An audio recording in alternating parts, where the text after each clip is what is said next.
Hey guys, I want to talk about the CRKT Hammond Cruiser. This is about a $20 to $22 rather large sized folding blade that is pretty handy overall, at least as far as I've tested it so far, and wanted to share it with you guys. So let's talk numbers first. This thing is a 3 3/4 inch blade. It's about a little over 5 inches closed, so you're talking just about a 9-inch overall blade when opened. It is 8CR14 MOV steel, hardened to the Rockwell scale of 55 to 57. It's I don't have the exact weight, but it's a pretty heavy guy, and uses Zytel hand scales. So, like I said, this is a little big for me for an EDC type knife. It's a little big in the pocket, to be honest, but it's a great addition to my collection because I do mostly have smaller EDC style knives, and I did want something a little larger, a little tougher, you know, kind of a nice backyard beater when you don't need to keep it in your pocket all day long.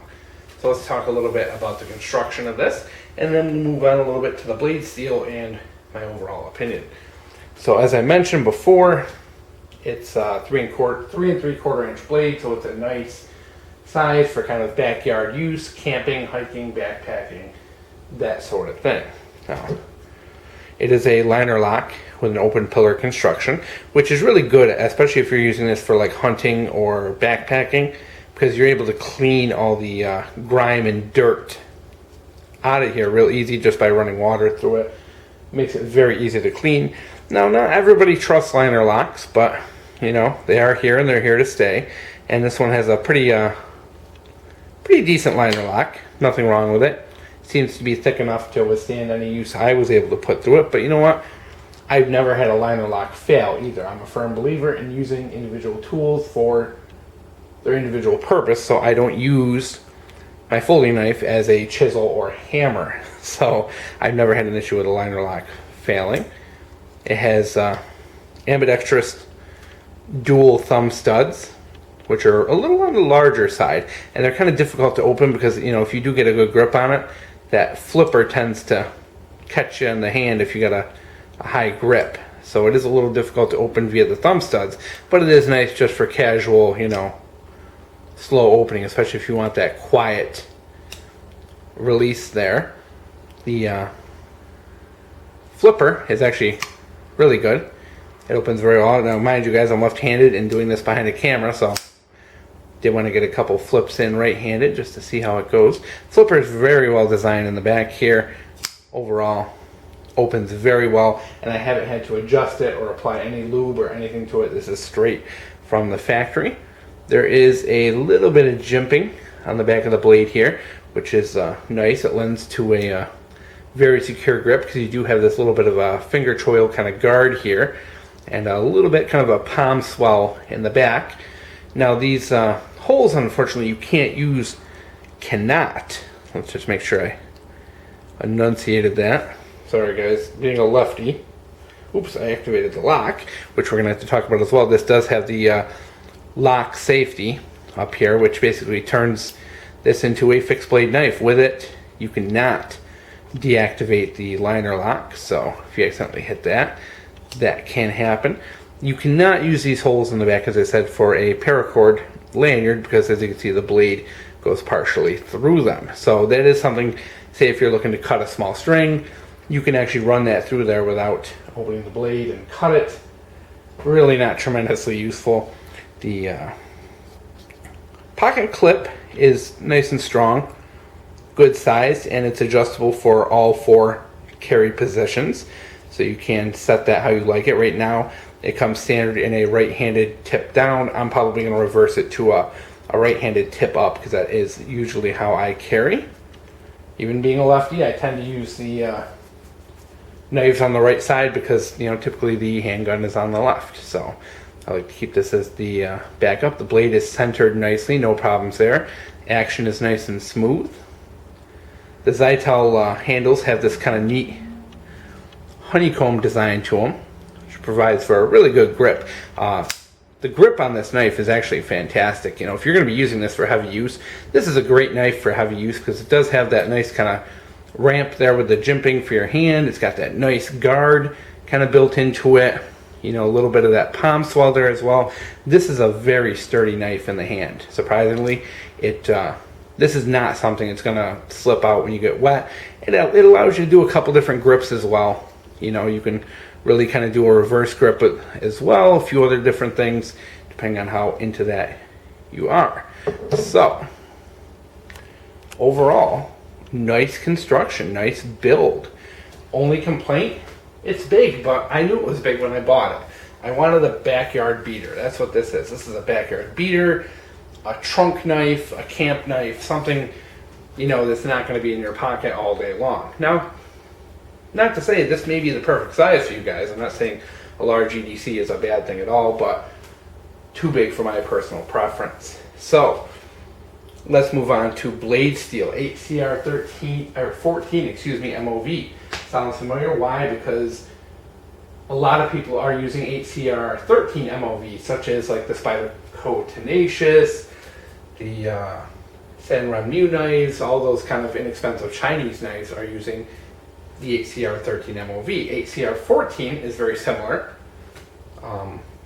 not much different at all. So consider it the same as the 8CR13 MOV. It's just a little bit more stainless, so you are going to have a little better protection against rust, but this is a coated blade anyway. You're really not going to have too big of an issue unless you're leaving this thing dirty laying around. Now that steel is very close and equivalent to AUS 8. So it is a decent steel. It seems to take a pretty good sharp edge, and it's actually lasted quite a bit. I've taken this out around the back, used it in the garden, used it to cut, you know, some rope and some wire. I used it to, we had a campfire, so I used it to, excuse me guys, it's that kind of ragweed time of year around here. I've used it to make some marshmallow sticks for the campfire, to make some kindling, all different kinds of stuff, and actually the edges held up rather well. I've only really kind of touched it up with a ceramic rod once, but even after touching it up, we will show you here, it does shave quite well, so it's actually pretty darn sharp for it being such a big blade with such a strong bevel to it, you know, because this is such a thick blade, as you can see up here on the end, and it thins down towards the tip, but there's a lot of beveling to be done with that primary bevel, as you can see. So to get a good sharp edge on that, and to have it retake a good sharp edge, was very pleasant. As you can see, the finish, you know, we got a little gunk on it, little discoloration from use, but nothing major, no peeling, no flaking, nothing like that. So overall, I've been very happy with it. As a backyard knife, I really like to be able to go out and use it and just come in and literally spend like 30 seconds on a ceramic rod and have it be, you know, shaving hair again. That's really a nice thing to see. So obviously CRKT heat treated this very well. I'm a little unhappy about the 55 to 57 Rockwell, and you know, because typically that's a little on the softer side where I want to be for a knife. To be honest, I typically am going to want them in that 57 to 60 range. A little bit harder, you know, edge is going to last a little bit longer. Typically your heat treat is more important than your actual blade steel. You can have the greatest blade steel on earth, if it's heat treated wrong, it's not going to be a good knife. Likewise, you can take, you know, a 400 series stainless. If you heat treat that very, very well, you're going to have an excellent knife. So to me, what's important is the heat treat. I would have liked to have seen this just a little bit harder, but I'm assuming they left it at that lower, you know, because typically, actually guys, to be honest, if you buy a Spyderco hardens them to like 59, you know, maybe even 60. I think their range is like 58 to 60 on Rockwell. You know, I'm not sure why these guys are not hardening to that same level. Maybe they want the steel to be a little softer, so it's a little easier to sharpen, but it's very forgiving. You know, you can just put this thing on the ceramic rod or a diamond rod, and it's going to zip right back into shape. So, you know, from performance, I can't complain. Theory, you know, I do want it to be a little bit harder, but you know, you're talking about a point or two, you know, so it is kind of a petty thing to argue about, but it is something I noted. But you know, it does seem to work in performance. So when it comes to that steel, you know, a lot of people will complain it's Chinese, it's junk. I don't like it, but I've never had any issues with it. I think I own 5 or 6 knives with the, you know, 8 CR, 13 or 14 MOV steel. They all seem to take a really good edge. They don't last forever. You know, you're going to have to sharpen them.